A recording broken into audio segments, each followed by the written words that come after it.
Michael, thank you for joining us in the commentary booth here. As Daniel was just saying, you were the natural choice for the keynote about economies in transition. We really enjoyed your panel. Both the panel and the keynote. But a couple of points from that. I remember that you talked about the road from the skeptic to the maximalist, and then there was a new one that was the believer line. Can you give us a little bit more detail on that and how you came up with that thought process? Yeah, I was just thinking about the stages of orange pilling, and you have an intellectual view of Bitcoin. You either reject it as a nothing, or you accept it, but you're skeptical it'll ever succeed, or you can live with it or not. You haven't quite committed. Or you've decided it's a good technology. Or finally you've decided it's an ethical imperative. It's better than a good technology. It's a technology so important that the human condition will be bettered by it. So that is the intellectual ladder, which is skeptic, denier to skeptic to trader to investor to maximalist. But I also was thinking about the degree to which people commit their lives to it, right? So some people, that you could have an opinion as an ethical imperative, but then occasionally say that but do nothing. Yeah, walk the walk, talk the talk. Right? I mean, like I can have an opinion that planes are cool, but there's a big difference between having an opinion that planes are cool and they work and deciding I'm going to be a pilot, or deciding I'm going to dedicate my life to aircraft research. So the spiritual hierarchy really is, you start with the observer. A person that observes Bitcoin perhaps is an ethical imperative or observes it as digital technology. And then you go to participant. Okay, I'm not going to observe anymore. I'm going to invest. The 1%er. And and the 1%er is the person that'll put 1% of their portfolio, and they'll tell you Bitcoin is great and it's digital gold, and that's why I'm buying 1%, right? More than an observer, but you can't really say you've finished, right? Then you kind of go to the believer. Right, and at the believer level, you start to think, well, if it's real, I'm going to invest 10-20% something, 30-40%, but a decent amount of my income, and I'm going to be enthusiastic about it. But there's, as we know, right, we've got people that are beyond believers. They're the people that sell your chairs. Yeah. Right, they're the maximalist, not in the sense that. I'm saying Bitcoin is an instrument of economic empowerment. You can say it intellectually. Maximalist in the sense that every time I buy anything, I ask the question, how many Bitcoin did I have to give up in order to buy that? I'm not going to get the sports car because that's 2 Bitcoin more than getting a used car, right? So when you get to that level, you're an adherent. Right, you're pretty much going 80% of your net worth into Bitcoin, and you're debating with yourself whether or not you actually want to do anything other than Bitcoin, right? And that's like a level 4 spiritual commitment, and then the level 5 advocate, right, is just that adherent. But you've decided it's not enough that I'm going to max out my commitment to Bitcoin. I'm also going to go tell all my friends, all my family, all my coworkers. I'm going to go talk to the world. I'm going to actually I'm going to turn my story into a book. Maybe you're going to write the book. I'm going to turn my story into a documentary, and I'm just going to keep talking about it, right? And so clearly that second scale, right, is a skin in the game scale, right? It's how much skin do you have in the game. And the first scale is something which you can easily test just by asking people.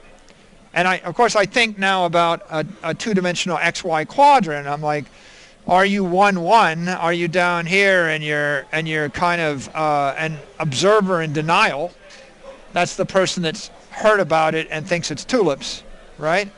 Or are you at the top of the quadrant where you're a maximalist who's an advocate, right?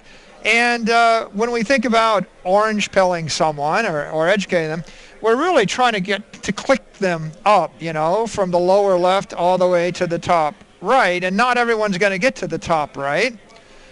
But, you know, I'm not really satisfied to think I would convince someone, get them to fill out on a questionnaire saying, yeah, it's an instrument of economic empowerment, but it's too risky for me to buy, right? Yeah. Right, you're a maximalist observer, right? You could have that, right? And of course, on the other hand, it's not so likely that you'll get an advocate that's not somewhere up on the intellectual scale. It's kind of hard to. Yeah. But I thought it was a helpful model, and it's interesting because the question of the day is how are we going to educate the masses everywhere in the world? What tools do we need? How much time will it take? What will the steps be? So the natural follow-up question here that I can think of is, so where are you on that scale? And when are you selling the yacht and buying a sailboat? I consider myself to be the maximalist advocate. All right, yeah. He's got the laser eyes. Yes, you're aiming for another 1% also, which is the 1% of the supply, I guess. Well, you said something very interesting yesterday that caught my attention, and it was this way of viewing fiat money as being poisoned, and therefore the entirety of human history almost is like tainted by this poison that has been in the monetary system all the time. Can you elaborate a bit on that? Yeah, I think that if you look at any population and you give them toxic food or you give them bad water, I mean, if you like look at Florida, I think water is fine in Florida. I live in Florida. I have no complaints. But I think that if you look throughout human history and you read the histories, it's very common to see people dying in their 30s and their 20s and their 40s and their 50s. And they're, you know, and why are they dying? They're dying because they walked past a swamp and they were bit by a mosquito and it killed them. Yeah. Right? And, you know, malaria isn't toxic today. We have a treatment for it. Or they died because they had to go visit someone. They didn't have a car and they caught a cold or pneumonia and it killed them. And today we would have an antibiotic and you wouldn't die from it. Or they died because they ate something with sugar in it. You know, the incidence of gout is extreme among the wealthy in the Middle Ages. Like half of every notable individual had gout by the time they were 40. So there are these incidents, and how do you get it, right? It's toxic food, and you eat sugar in 1600, and your teeth fall out, right? And when you actually have decay, you get infection, and then the infection goes into your blood system, lodges in your heart, and it kills you. So the life expectancy 1700 is like 30. I mean, the average person is living to age 30, right? And of course, today our life expectancy is almost triple. I mean, certainly 2.5 times more in the 70s and in the 80s. And when you ask why, the answer is, well, clean water, clean air, clean food, right? The ability to purge pathogens or toxic elements from the blood, and an understanding of medicine where we don't willingly inject toxins in the blood. I need to operate on you, my hands are dirty, right? A lot of times people die because the physician introduced the infection in the surgery. Women die in childbirth because the physicians are introducing the toxins or the pathogens. And the big breakthrough in humanity was understanding, looking through the microscope and seeing that there are pathogens, you know, below the microscope, and that's what kills you. It's not spirits. It's not you're a bad person, you know, and of course, it doesn't help to bleed you, right? Like taking half your blood doesn't get the bacteria out of the other half. It just weakens you. So if we consider the role of money, it's liquid capital. Money is liquid capital, and if the money is toxic, if it's defective, then when it's used as liquidity, then it's basically like transfusing the patient with infected blood. And of course, when it's used as a store of value, as a treasury, it's you know, like storing away a bunch of toxic infected food and then pulling it out, or spoiled food. You're eating rotting food or rotted food. And people haven't, there's a period in human history where no one could conceive of pathogens in the blood or toxicity in the water or the food. They just didn't have the science.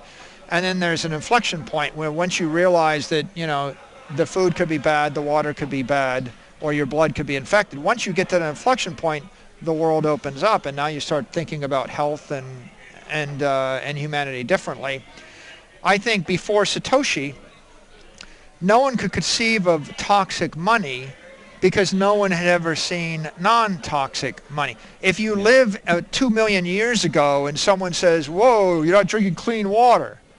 Well, none of it's clean. Oh, yeah. Right? It's like relatively clean. This is out of a river, and that's out of a puddle, and that's out of a pond, but it's not like they had distilled clean water.